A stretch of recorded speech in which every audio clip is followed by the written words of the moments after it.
İmadəddin Nəsiminin yaradıcılığına aid doğru fikirləri müəyyən edin. Əruz və heca vəzinlərində əsərlər müəllifidir. Xeyr, ancaq əruz vəznində yazıb, bu yanlışdır. Yalnız lirik növdə əsərləri yazıb, bu doğru cavabdır. Əsərlərinin hamısını təriqət mövzularına həsr edib. Xeyr, təriqət mövzusuna həsr edilməyib. Dünyəvi əsərlər də var, hətta təbiət mövzusuna yazdığı əsərlər də var. Bu yanlış fikirdir. Dünyəvi şeirlərinin bir qismi ictimai, fəlsəfi məzmunlu şeirlər təşkil edir. Bəli, doğru fikirdir. Şairin ədəbi irsindən təbiətə həsr edilmiş əsərlər də var. Doğru fikirdir. Deməli, testimizin düzgün cavabı D bəndi olacaq. Qazan xanın evinin yağmalandığı boya aid yanlış fikri müəyyən edin. Qazan xanın yurdundan uzaqlaşdığını görən kafirin casus Şökül Məliyə xəbər verir. Bu doğru cavabdır. Qazan xan yuxusunu Qaragünə tərəfindən tam yozulandan sonra yurdundan xəbər almağa gedir. Tam yozulmur, bir hissəsini yozur, qalanını Allah yozsun. Bu yanlışdır. Bu boyda iki obraz qara qayğılı yuxu görür. Biri Qaraca çobandır, biri isə Qazan xandır. Bu doğrudur. Qazan xan Oğuz bəyləri tərəfindən qınanılacağından ehtiyat edir. Ona görə də Qaraca çobanın özü ilə getməsinə razı olmur. Bu doğru cavabdır. Sarı salmış Qazan xanın yurdu üstündə şəhid olur. Bu doğru cavabdır. Deməli, testimizin doğru cavabı B bəndi olacaq.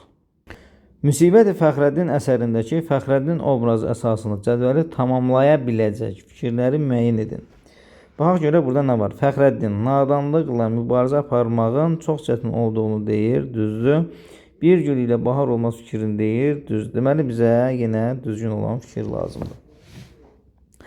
Sadədə hörmət edilməsini və düşmənin bağışlanmasını istəyir. Bəli, ölənə yaxın yaralandıqdan sonra bu fikir səsləndirilir. Şəriətin göstərdiyi yolun doğru olmadığını deyir. Xeyr, hətta orada deyir ki, yazıq şəriət, yazıq İslam. Yəni, əslində İslamın, şəriətin doğru olduğu sadəcə insanların bu haqda məlumatı olmadığını deyir. Bu yanlışdır. Özünün arzularına çatmadan cavan vaxtında ölməsini rəva bilmir. Bu doğru fikirdir. Rüstəm bəyin yenidən intiqam almaq istəməsini eşitdikdə Fəxrəddin də qardaş kimi qan tökməyə razı olur. Yanlış fikirdir. Düzdür. Fəxrəddin silaha əl atır, amma orada niyyəti kimisə öldürmək deyildi. Sadəcə özünü müdafiə idi və hətta ətrafındakı insanlara da deyir ki, çalışın kimisə öldürməyin, sadəcə qorxudun. O zaman testimizin düzgün cavabı olacaq 1-3 E bəndi. Xurşudbanu Natəvanına aid əsərlərin birində lirik qəhrəman vüsal arzusunda yaşayır, arzusuna çata bilmədiyi üçün əzab çəkir. Baxaq bunun Bənövşə əsərində təbiət mövzusundan yazıb. Deməli, bizim düzgün cavabımız ola bilməz. Xudafiz əsərində daxili dünyasından bəhs edir. Düzgün cavab ola bilməz. Eydus əsərində yenə daxili dünyasını əks etdirib. Doğru cavab ola bilməz. Bülbül əsərində təbiət mövzusuna həsr olunub. Doğru cavab ola bilməz. Qaldı orada Dilbəra, Dərdi dilimdən əsəri isə burada əsas məsələ qəhrəman vüsal arzusunda yaşayır, arzusuna çata bilmədiyi üçün əzab çəkir. Bu doğru cavabımızdır. Deməli, testimizin düzgün cavabı E bəndi olacaq. Biri epiqrafa aid edilə bilər. Yazıcı əsərdə danışılan əhvalatını oxucunun yığcam şəkildə tanış edir. Bu proloq. Əsər boyu qaldırılan məsələlər bu hissədə yekunlaşır. Final. Ölkə, məkan, yer mənalarında işlənir. Peyzaj. İfadə etdiyi məna ilə oxucunun diqqətini əsərin məzmununa yönəldir. Epiqraf. Hadisələrin inkişafını müvəqqəti dayandırıb hansısa məsələ ilə bağlı münasibət bildirilir. Bu da lirik ricət. Deməli, testimizin düzgün cavabı olacaq D bəndi. Hansı cərgədə verilmiş əsərlərdə aşağıda qeyd edilmiş xüsusiyyətlərdən yalnız ikisinə rast gəlmək mümkündür? Deməli, xüsusiyyətlər verilir. Epik növdədir, nəsrlə yazılıb, allegoriyadan istifadə edilib. İndi gəlin nəzər salaq. 7 gözəl. Epik əsərdir, bəli. Nəsrlə yazılıb, xeyr. Allegoriyadan istifadə olunub, xeyr. Aldanmış Kəvakib. Epik əsərdir, bəli. Nəsrlə yazılıb, bəli. Allegoriyadan istifadə olunub? Xeyr. Deməli, A bəndi ola bilməz. Çünki 7 gözəl əsərində sadəcə bunlardan biri var. Bunu çıxdıq. Növbəti tülkü və qurd. Tülkü və qurd, bir də Bəngü Badə. Tülkü və qurd bilir ki, təmsildir, epik növdür. Bəli. Nəsrlə yazılıb? Xeyr. Allegoriyadan istifadə olunub? Bəli. Bəngü Badə epik əsərdir, epik növdədir. Bəli. Nəsrlə yazılıb? Xeyr. Allegoriyadan istifadə olunub? Doğrudur. Deməli, testimizin düzgün cavabı B görsənir. Digərlərinə baxaq. Səhhət və mərəz. Deməli, allegoriyadan istifadə olunub, epik növdədir. Nəsrlə yazılıb. Burada artıq 3-ü də var. Ona görə bu uyğun gəlməyəcək. Eşşək və arılar, deməli, nəzmlə yazılıb, nəsrlə yazılmayıb. Epik növdədir. Allegoriyadan istifadə olunub. Deməli, burada səhhət və mərəz 3 xüsusiyyət olduğuna görə bunu da götürə bilmərik. Aslan, qurd və çaqqal. Deməli, epik növdədir. Doğrudur. Nəsrlə yazılıb. Yanlışdır. Allegoriyadan istifadə olunub. Doğrudur. Dəvəsi itən kəs. Deməli, epik əsərdir. Doğrudur. Nəsrlə yazılıb. Xeyr. Allegoriyadan istifadə olunub. Xeyr. Burada sadəcə biri var. Ona görə D bəndində biz götürə bilmərik. Tərlanlar və elçilər əsərində yenə Tərlanlar və elçilər, deməli, burada epik əsərdir. Doğrudur. Nəsrlə yazılıb. Səhvdir. Allegoriyadan istifadə olunub. Səhvdir. Sirlər xəzinəsinə baxsaq, epik növdədir. Doğrudur. Nəsrlə yazılıb. Xeyr. Allegoriyadan istifadə olunub. Xeyr. Deməli, testimizin düzgün cavabı olacaq B bəndi. İskəndərnamə poeması ilə bağlı verilən fikirlərdən doğru olanları müəyyən edin. İskəndər Hindistandan Yunanistana qədər olan ərazilərdə müxtəlif quruculuq işləri görür. Bəli, bu doğrudur. Müxtəlif yerlərdə şəhərlər tikdirir, kitabxanalar tikdirir və s. və s. Feyləqusun hakimiyyəti ilə xalq üçün çox məşəqqətli olmuşdur. Xeyr, Feyləqus hakimiyyəti çox ədalətli idi. Hətta xalqını qorumaq üçün daraya vergi belə verməyə razı olmuşdur. Bu yanlışdır. İskəndər taxta çıxdığı vaxt atasından qalan bütün qaydalar dəyişir və ədaləti bərpa edir. Onsuz da dövlət ədalətli idi. Atasından qalan bəzi qaydaları dəyişir, amma əsas qaydaları saxlayır. Bu da yanlış fikirdir. Vəziri zənci ilə müharibə bəxtini sınamağı məsləhət görür. Bəli, belə bir məsləhət görür ki, əgər sən bunu sınamasan, bilməzsən və sənin bunun üzərində olan qələbən artıq sənin böyüdüyünü və gücləndiyini göstərəcək. 1-4, deməli bizdə doğru cavabdır. Elmlə, hünərlə başqa cür heç kəs üstünü eləyə bilməz fikrini Ərastu İskəndəri məsləhət üçün demişdi. Bu da yanlışdır. Deməli, testimizin doğru cavabı olacaq A bəndi 1-4. Cədvələ əsasən uyğunsuzluğu müəyyən edin. Deməli, Rəşid bəy və Sadə xanım əsərində dövrün ailə məişət məsələlərinə toxunulur. Doğrudur. Burada da doğru olduğuna görə problem yoxdur. Bizə uyğunsuz cavab lazımdır. Ev tərbiyəsinin bir şəkli, komediyası, ictimai-siyasi məsələləri tənqid olunur. İctimai-siyasi məsələ deyildi. Əslində tərbiyə köhnə adət qaydaları, tərbiyə üsulunu tənqid olunurdu. Bu yanlışdır. Burada da yanlış var. Deməli, bu da düzdür. Pəhləvani Zəmanə neft mövzusunda yazılmış ilk əsərdir. Bu doğrudur, amma burada yanlış yazılıb. Burada uyğunsuzluq var. Bunu yadda saxlayaq.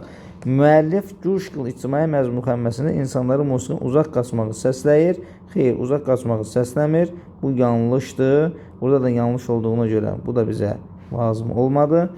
Tərlanlar və elçilər əsərində Qasım bəy Zakir tərbiyə məsələlərə toxunmuşdur. Doğrudur. Burada da doğru olduğuna görə bu da işimizə yaramadı.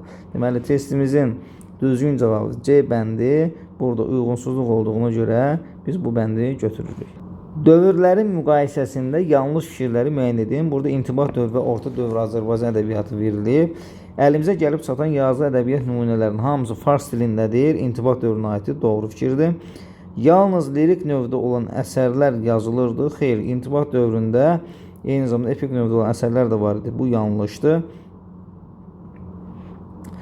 Ədəbiyyat tariximizdə yeniliklər olmuşdur. Bəli, həm intibah dövründə, həm də orta dövr Azərbaycan ədəbiyyatında bir çox yeniliklər var idi. Bunlara misal olaraq deyə bilərik ki, məsələn, ilk dəfə poema janrı intibah dövründə yaranmışdı. Eyni zamanda tuyuq janrı orta dövrdə yaranmışdı. Bu, deməli, doğru fikirdir. Həm nəsrlə, həm də nəzmlə yazılan əsərlərə rast gəlmək mümkündür. Biz bilirik ki, intibah dövründə nəsrlə yazılan əsər bizə gəlib çatmadığına görə biz bunu deyə bilmirik. Deməli, bu yanlış fikirdir. Digər tərəfdə ana dilində ilk əsərlər yazılıb. Bəli, orta dövr Azərbaycan ədəbiyyatında İzzəddin Həsənoğlunun yaradıcılığından başlayaraq biz ana dilində yazılan əsərləri görürük. Bu doğru fikirdir. Bu dövrdə yazılan əsərlərdə biri də Töhfətül İraqeyn əsəridir. Xeyr, bu yanlışdır. Töhfətül İraqeyn əsəri bilir ki, qədim intibah dövrü Azərbaycan ədəbiyyatına aiddir. Deməli, testimizin düzgün cavabı 2, 4, 6 C bəndi olacaq. Badi Sabah mənim dərd dilimi əsəri haqqında yanlış fikri müəyyən edin. Qoşma janrında heca vəzində yazılıb, bu düzgündür. Həsrət içində qovrulan sədaqətli aşıq heyva kimi saraldığı bildirir. Bəli, bu doğrudur. Sevdiyini yer üzünün qibləgahı adlandırır. Bu da doğrudur. Əsər lirik qəhrəmanın səhər yerinin müraciəti ilə başlayır. Elə buradan da baxsaq, Badi Sabah düzdür. Sonda ümidsizliyə düşən aşıq sevdiyini büyüticibi adlandırır. Bu yanlışdır. Niyə? Ümidsizliyə düşmür deyir. Nə qədər də əziyyət çəksə, amma yenə ümidsizliyə düşmür. Ona görə bu yanlışdır və testimizin doğru cavabı E bəndi olacaq. Mirzə Fətəli Axundzadənin Aldanmış Kəvakib əsəri ilə bağlı doğru fikirləri müəyyən edin. Hadisələr 1263-cü ildə yazın əvvəlində Novruz bayramından bir gün keçmiş sarayda baş verir. Bu yanlışdır. Bu digər əsərimiz Siyojordan Dərs Məstər Şaha aiddir. Bu yanlışdır. Münəccim başı təhlükəni aradan qaldırmaq üçün şaha möhlət istəyir. Bəli, onu öldürmək istəyirlər. O da möhlət istəyir ki, mən kitab oxuyum, təzəldən gəlim. Bu doğrudur. Şahın yerinə ən günahkar adam kimi Yusuf Sərrazın gətirilməsini Mövlana Cəmaləddin təklif edir. Xeyr, bunu Molla Başı təklif edir. Yusif ulduzlardan gələn təhlükəni eşidib şahlıq vəzifəsindən imtina etmək istəyir. Xeyr, Yusif ümumiyyətlə ulduzlardan təhlükə gələcəyini inanmırdı. Bu da yanlış fikirdir. Sərdarlıq vəzifəsini Yusif dostu Qurban bəyə həvalə edir. Bu doğru fikirdir. Yusuf Sərrac hakimiyyətə gələndə ruhanilərin sayına məhdudiyyət tətbiq edir. Bu da doğru fikirdir. Cavab olacaq 2, 5, 6 C bəndi. Keçəl Həmzənin qıratı qaçırması qoluna aid Koroğlu dastanından götürülüb. Bilirsiniz, hadisələrin düzgün ardıcıllığını müəyyən edin. Xodkar Hasan Paşaya 40 gün möhlət verir ki, Koroğlunu öldürsün. Bu dastanın, belə deyək də, qolun əvvəlində baş vermişdi. Biz bunu bilirik.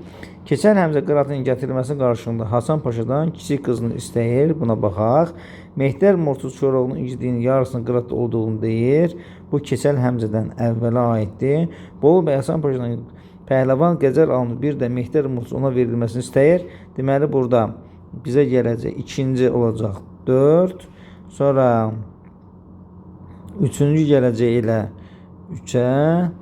2 də gələcək bizdə 4-ə. O zaman testimizin doğru cavabı 1, 4, 3, 2 D bəndi olacaq. Keçəl Həmzənin qıratı qaçırması qoluna aid Koroğlu dastanından götürülüb. Bilirsiniz, hadisələrin düzgün ardıcıllığını müəyyən edin. Xodkar Hasan Paşaya 40 gün möhlət verir ki, Koroğlunu öldürsün. Bu dastanın, belə deyək də, qolun əvvəlində baş vermişdi. Biz bunu bilirik. Keçəl Həmzə qıratının gətirilməsi qarşılığında Hasan Paşadan kiçik qızını istəyir. Buna baxaq. Mehdər Murtuz Koroğlunun igidliyinin yarısının qıratda olduğunu deyir. Bu Keçəl Həmzədən əvvələ aiddir. Bolu bəy Hasan Paşadan pəhləvan qəzər alınıb, bir də Mehdər Murtuz ona verilməsini istəyir. Deməli, burada bizə gələcək ikinci olacaq 4. Sonra üçüncü gələcək ilə 3-ə. 2 də gələcək bizdə 4-ə. O zaman testimizin doğru cavabı 1, 4, 3, 2 D bəndi olacaq. Mirzə Fətəli Axundzadənin yaradıcılığı ilə bağlı fikirlərdən hansı doğrudur? Bədii yaradıcılığa epik əsərlə başlayıb, bu yanlışdır. Çünki şeirlə başlayır, lirik əsərlə başlayır. Hekayət Xırs Quldurbasan əsərində fırıldaqçılıq, cəhalət tənqid edilir. Bu yanlış idi. Zəmanədən şikayət əsəri avtobioqrafik xüsusiyyətləri daşıyır. Xeyr, əlifba haqqında olan əsər idi bu. O idi avtobioqrafik olan. Aldanmış Kəvakib əsəri ilə hekayə janrının əsası qoyulur. Hekayə yox, povest janrının əsası qoyulur. Yanlışdır. Hekayət Mərdi Xəzri komediyasında Hacı Qara və Heydər bəy satirik qəhrəmanlardır. Bu doğru cavabdır. Deməli, testimizin düzgün cavabı E bəndi olacaq.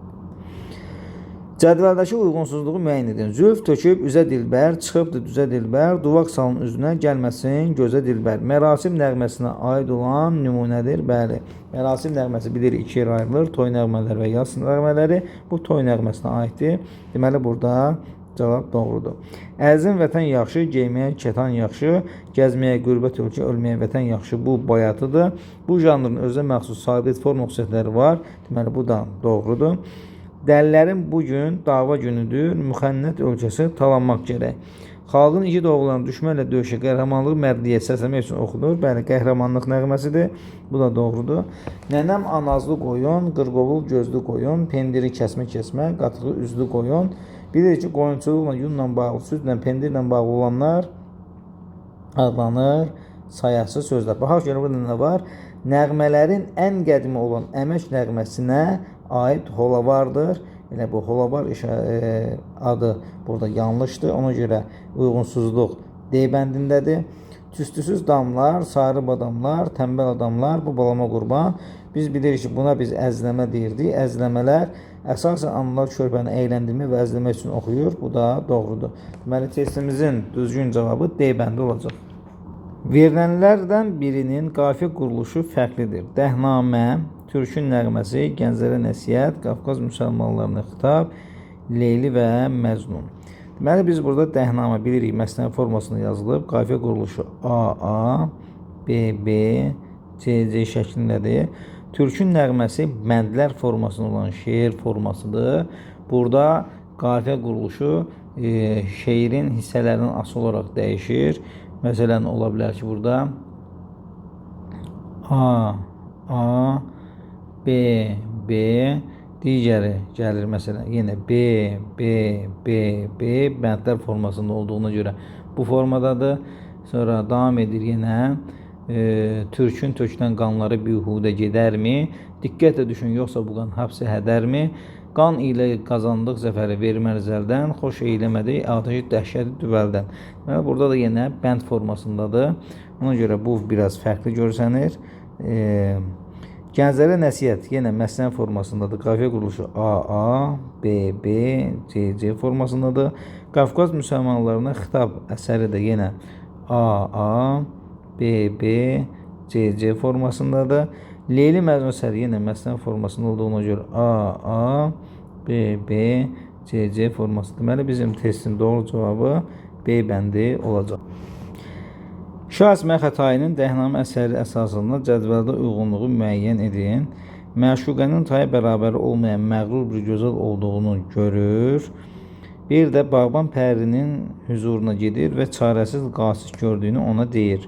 Deməli, məşuqənin taya bərabər olmayan məğlub bir gözəl olduğunu görən Səba məşuqənin yanına necə gedəcəyi haqqında düşünür. Deməli, biri uyğun gəlir C. Sonra bu aşiqin göndərdiyi məktubu parçalayıb bu soruya aiddir. Bağbanla görüşür və aşiqin gəlməsini icazə. Bu xeyr, bura uyğun deyil. Səba dedi, elçinin kimin elçisi olduğunu öyrənmək üçün yanına ki, bəli, Bağban gedir Pərinin yanına, deyir ki, sənin üçün bir qasid gəlib, o da deyir ki, geç çağır görüm kimin elçisidir, D. Deməli, 1 C, 2 D. Cavab A bəndə olacaq. Aşıq Ələsgərin bir ay yarım Nobahardan keçəndə misrası ilə başlayan qoşması haqqında verilən fikirlərdən yanlış olan müəyyən edin. Erməni daşnaqlarının hücumları ucbatının elin yaylaqlara qalxa bilmədiyi vurğulanır. Bu doğrudur. Biz bilirik ki, Aşıq Ələsgərin 2 dənə dağlar qoşması var. Birincisi Nikbin, ikincisi isə biraz kədər doğuran hissləri əhatə edir. Bir ay yarım Nobahardan keçəndə dağlar qoşması bu kədərli olandır. Vətən dar günündə dağların aldığı qəmli mənzərəni əhatəli təsvir edir. Bu doğru fikirdir. Əsərdə müxtəlif dağların adı çəkilir. Bəli, bu da doğru fikirdir. Aşıq Ələsgər qoşmanın hər bəndə dağlarla bağlı yeni bir fikir deyir. Bu Bu da doğrudur. Saf havalı dağlarda ellərin qurduğu büsat çeşmə başını gözəllər yığınağı sənətkarın ilhamını coşdurur. Bu isə yanlışdır. Bu digər dağlar qoşmasına aiddir. Deməli testimizin düzgün cavabı olacaq E bəndi. Seyid Əzim Şirvaninin Cuşqıl əsərinin forma xüsusiyyətləri ilə bağlı doğru fikirləri müəyyən edin. Əsər ictimai mövzuda yazılıb. Deməli biz bilirik ki, əsər ictimai mövzuda yazılıb. Deməli burada doğru fikirlər şeir vahidi bənddir. İlk bəndin qafiyə quruluşu A, B, B şəklindədir. Şeir əruz vəznində rəməl bəhrində yazılıb. Orta və sonuncu bəndlərdə qafiyə quruluşu eynidir. Məsnəvi formasında olan əsərin şeir vahidi beyt. Deməli bizdə forma xüsusiyyətləri olduğuna görə məzmuna aid olan hissələri biz buradan çıxmalıyıq. Gəlin baxaq. Əsər ictimai mövzu yazılıb, bəli doğrudur, amma bu məzmuna aiddir. Deməli biz biri götürə bilmərik. Bir olan bəndləri avtomatik buradan çıxırıq. Şeir vahidi bənddir, bu doğrudur və forma xüsusiyyətlərinə aiddir. Deməli 2 ilə başlayan cavablar, əgər 2 ilə başlamırsa o bəndi də çıxırıq. İlk bəndin qafiyə quruluşu AAA, BB şəklindədir. Bu yanlışdır ümumiyyətlə. Şeir əruz vəzninin rəməl bəhrində yazılıb. Bu doğrudur. Eyni zamanda forma xüsusiyyətlərinə aiddir. Orta və sonuncu bəndlərin qafiyə quruluşu eynidir. Bu da forma xüsusiyyətlərinə aid olan doğru cavabdır. Məsnəvi formasında olan əsərin şeir vahidi beytdir. Bu da yanlışdır. Deməli biz götürəcəyik burada hansıları formaya aid olan doğru cavablar 2, 4 və 5. O zaman testimizin düzgün cavabı olacaq A bəndi.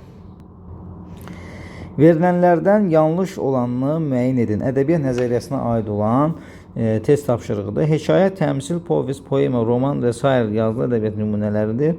Bəli, bu doğru fikirdir. Şeiri nəsr əsərlərindən fərqləndirən onun axıcılığı, ahəngi, musiqiyə uyğunluğudur. Bu doğru fikirdir. Bilirik ki, şeir nəzmlə yazılır. Nəzmlə yazılan əsərlərdə nəzmi xüsusiyyətləri özünü göstərir. Bunlar da ahəngdir, musiqilikdir, axıcılıqdır. C. Əfsanə əsasən xalqın tarixini, xəyal və arzularını özündə əks etdirir. Bu doğru fikirdir. Təmsil həm nəzmlə, həm də nəsrlə yazılır. Doğru fikirdir. Bizim ədəbiyyatda nəsrlə yazılan forması olmasa da, amma təmsil həm nəzmlə, həm də nəsrlə yazıla bilər. Bədii ifadə vasitələrindən sözün məcazi mənada işlənməsi zəruri hesab olunur. Bu yanlışdır. Niyə yanlışdır?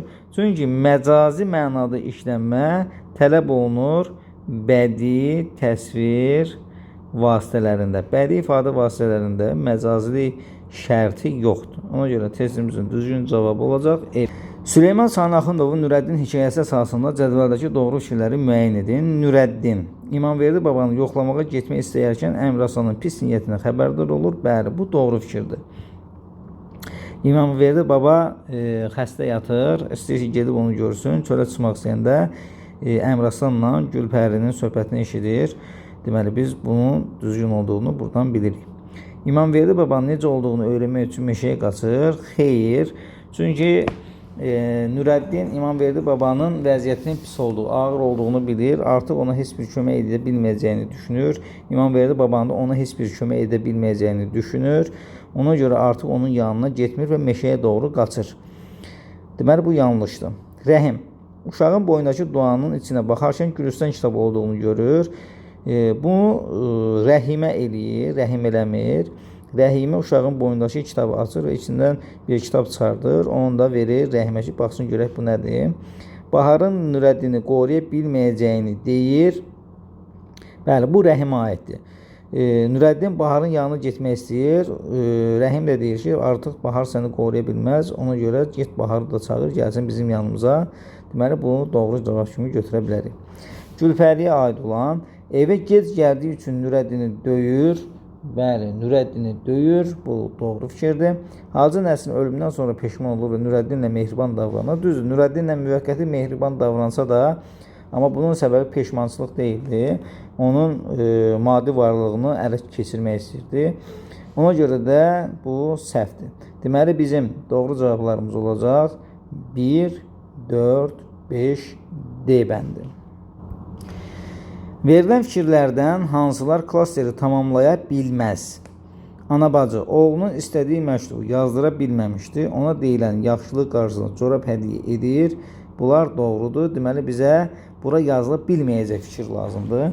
Ehtiyac içində olduğu üçün çarəsizlikdən corab toxuyub, məktub yazanı satmağa gətirir. Xeyr, daha doğrusu məktub yazana corab gətirir, amma bunun məqsədi satmaq deyildi. Hətta ona pul vermək istəyən zaman ona qəribə bir qürurlu baxışlarla baxır. Deməli, bu yazıla bilməz.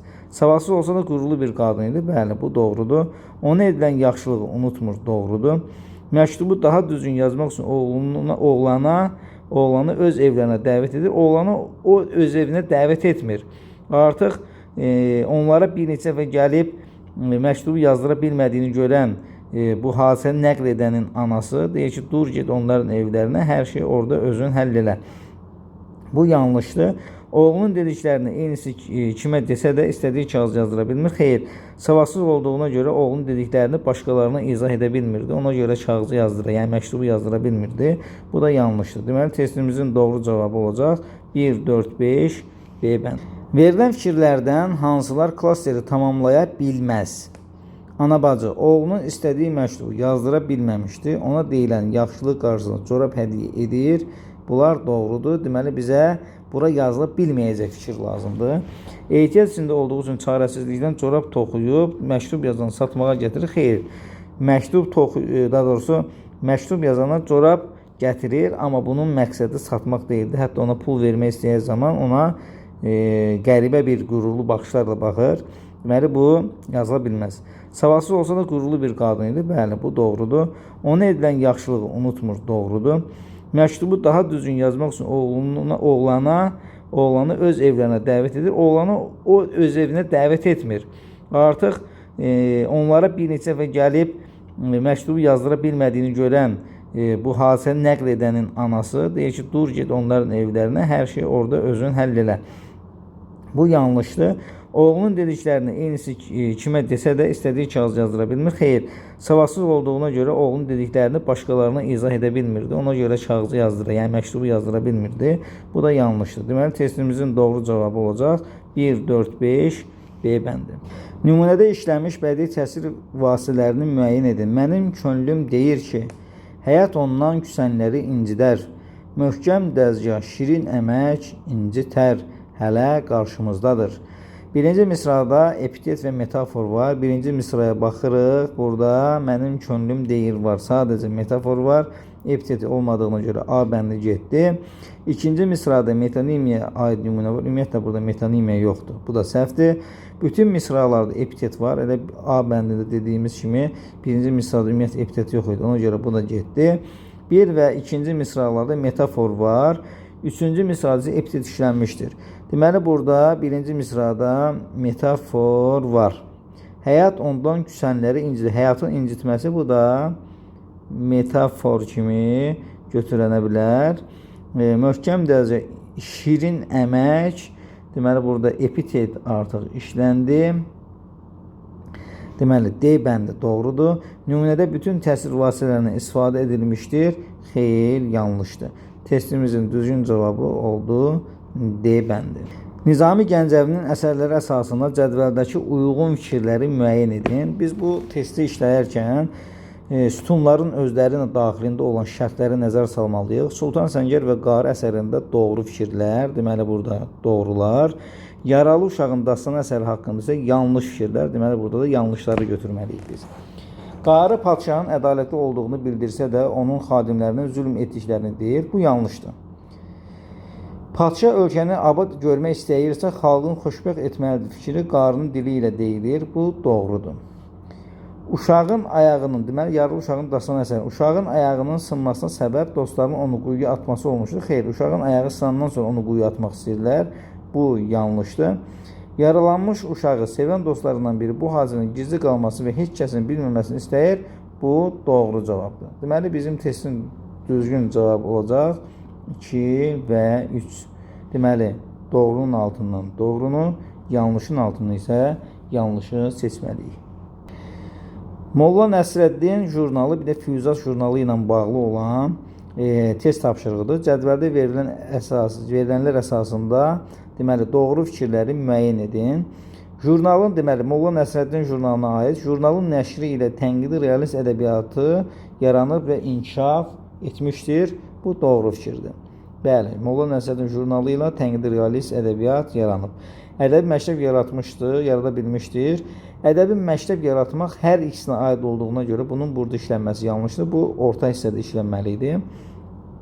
Baxaq Füyuzat jurnalına aid olan məsələlərə. Felyeton janrı publistikaya bu jurnal vasitəsilə daxil olmuşdur. Bu yanlışdır. Molla Nəsrəddin jurnalı ilə daxil olub. Turançılıq ideyaları vahid ümumi-türk əlifbası yaratmaq füyuzatçıların islahatlarının əsas yeri tuturdu. Bu doğru fikirdir. Ortaq fikirlərə mətbuat orqanı 20-ci əsrin əvvəllərində yaranmış, sonraki illərdə ideyaları ilə ədəbiyyatın inkişafına təsir göstərmişdir. Bəli, 20-ci əsrin əvvəlində yaransa da, sonraki illərdə bu təsir özünü göstərmişdir. Bu doğru fikirdir. Azərbaycan romantizmin əsas ədəbi cəbbəxanası təşkil edilir. Bu yalnız Füyuzata aid ola bilər. Yəni Molla Nəsrəddinə aid deyildi. Bu da yanlış fikirdir. Deməli bizə doğru cavablar 1, 4 və 5. Testin doğru cavabı 1, 4, 5 olur. Cədvəldə qarşısına rəqəmlər yazılmış hansı fikirlərin yeri dəyişdirilsə, Mirzə Fətəli Axundzadənin Müsyo Jordan və Dərsi Məstəli Şah əsəri ilə bağlı yol verilmiş yanlışlıq aradan qalxar. Deməli, obrazlara baxır Şəhrəbanu, Şərəfnicə. Obraza aid olan fikirlərimiz hansılardır? Şahbaz bəyin Parsa getməyə istədiyini oradakı üzatçı qadınlarla əlaqələndirir. Bu Şəhrəbanu xanımın fikrində var idi, doğrudur. Müsyo Jordan öldürülməsinə razı olmur. Müsyo Jordan öldürülməsinə razı olmayan obraz Şərəfnicə obrazı idi. Bu yanlışdır. Müsyo Jordanın çöp döşürən adlandıraraq onun elində əhəmiyyətsiz sayırdı. Bəli, bu doğrudur. İndi keçək Şərəfnicəyə. Əsərin əvvəlində Şahbazın gedəcəyi eşidib ahəstə ağlayaraq yun dayarayır. Bu doğrudur. Qurunun oduna yaşlar da yanacaq deyərək Parisin dağılmasına razı olur. Bu Şəhrəbanuya aiddir. Bu yanlışdır. O zaman bizim düzgün cavabımız olacaq 2 və 5. Nümunədə hansı bədii ifadə və təsvir vasitələri istifadə edilmişdir? Həm ifadə vasitəsi, həm də bədii təsvir vasitələrini tapmalıyıq. Yağış yağır, rəqs eləyir, gur damlalar. Rəqs eləməsi burada oldu bizim metafor. Eyni zamanda rəqs eləyir, gur damlalar burada var inversiya. Sıra-sıra, inci-inci nur damlalar. Deməli, damlalar. Burada eyni zamanda biz görürük nəyi? Təkrir. Göydə iki qara bulud toqquşaraq, ildırımlar şaqqıldayır, şaraq-şaraq. Burada yenə nə var? İnversiya. Quşlar uçur yuvasından pırıl-pırıl, şırıldayır navalçalar, şırıl-şırıl, inversiya. Deməli, onda testimizin doğru cavabı inversiya, təkrir və metafor. Yəni 1, 3, 5 olacaq. Nəcəf bəy Vəzirovun yaradıcılığı ilə bağlı uyğunluğu müəyyən edin. Burja kapitalistlərindən bəhs edən əsəridir. Cəmiyyəti insanlar arasında münasibətlərə həsr edən əsəridir. Mənəviyyatsız mülkədarların həyatından bəhs edən əsəridir. Deməli, adı var, özü yox. Bu mənəviyyatsız mülkədarlara aid idi. Bu gələcək 3-ə. Vay şələküm, mələküm. Vay şələküm, mələküm. Deməli, uyğun gələcək burja kapitalistlərin bəhs edən əsərlərinə 1-ə. Təzə əsrin ibtidaisi cəmiyyəti insanlar arasında olan münasibətlərə həsr olmuş əsər idi. Bu gələcək 2-yə. Yağışdan çıxdıq, yağmura düşdük. Bu da mülkədarlara aid idi. Gələcək 3-ə. Keçmişdən qaçaqlar, bu da yenə gələcək cəmiyyəti insanlar arasında olan münasibətlərə, yəni 2-yə. Deməli, 1, B, 2, C, E, 3, A, D. Testimizin doğru cavabları bunlardır. İllüstrasiya mətninə aid olan test tapşırığımızdır. Deməli, burada verilmişdi bəxtsiz cavan mətni. Bir də Cəlil Məmmədquluzadənin Qurbanəli bəy hekayəsində olan əsər. Deməli, Hacı Səməd ağa surəti ilə Qurbanəli bəy əsərinin Qurbanəli bəy obrazını biz müqayisə edəcəyik. Qurbanəli Əli bəy. Bu iki əsərdə olan obrazlar müqayisə olunacaq. Daha doğrusu müqayisə yox, onların ortaq cəhətləri veriləcək. Hər iki obrazın xarakteri ilə bağlı ortaq xüsusiyyətlər. Biz əsərlə tanış olduq və Bəxtsiz Cavan mətni ilə də tanış olduq və orada gördük ki, Hacı Səməd Ağanın Qurbanəli bəy ilə ortaq cəhəti sinfi ayrı seçkilik yaradır. Seçkilik edir.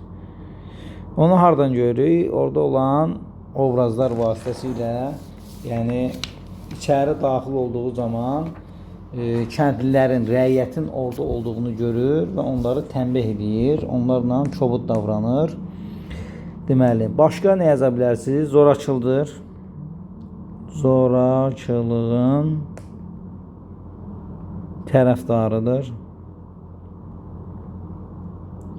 Bunu yenə Hacı Səməd Ağanın biz orada Fərhadla dialoqunda görürük ki, deyir, onları deyir, vurmaq lazımdır, döymək lazımdır, yoxsa başa düşməyəcəklər. Eyni zamanda Cəlil Məmmədquluzun Qurbanəli bəy əsərində də öz köməkçisinə qarşı kobud davranırdı. Hətta hər kəsə səni bıçaqlayaram, nəminə qararam deyirdi. Deməli, bu da uyğun gəlir. Və başqa biz deyə bilərik ki, burada aşağı təbəqəyə kobud davranır, onları insan yerinə qoymur və digər buna bənzər cavabları yazaraq testi tamamlaya bilərik. Yenə Bəxtsiz Cavan mətnində olan obrazlara aid olan test tapşırığıdır. Mətnə əsas cədvəli tamamlayın. Obrazlar Hacı Səməd Ağa, bir də Fərhad obrazı idi. Hacı Səməd Ağa obrazı rəiyyətlə, kəndlərə olan münasibəti. Deməli, biz burada onun bayaq da dediyi rəiyyətə aid olan münasibətində insan yerinə qoymur. İnsan yerinə qoymur. Sonra kobud davranır. Kobud davranır. Və yaxud istismar edir onları və yaxud zorakılığın tərəfdarıdır.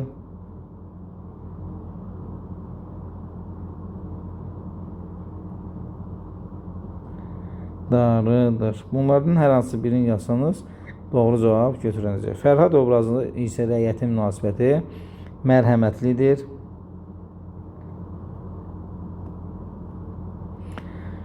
Onları müdafiə etməyə çalışır. Onların hüquqlarını müdafiə edir.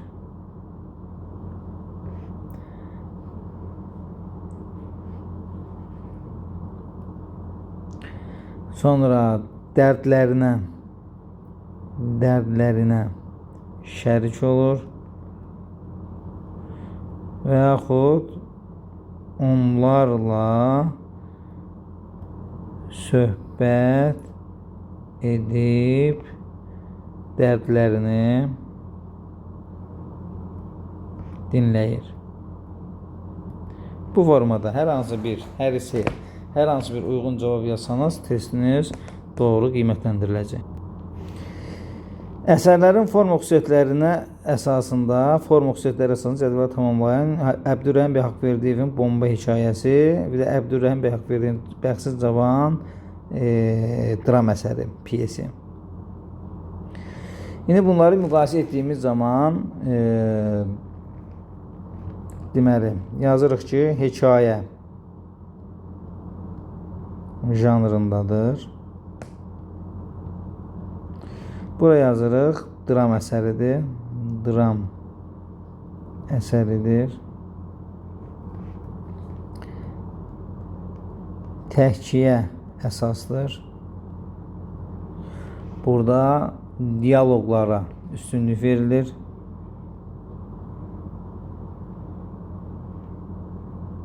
Yer verilir.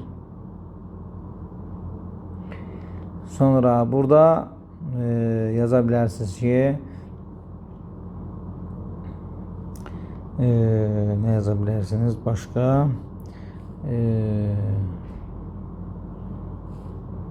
Həzmcə kiçik olur. Olur, yaza bilərsiniz. Yəni bu formada biz testi tamamlaya bilərik. Və yaxud bura əlavə eləmək istəsəz yaza bilərsiniz. Tərkib hissələri monoloq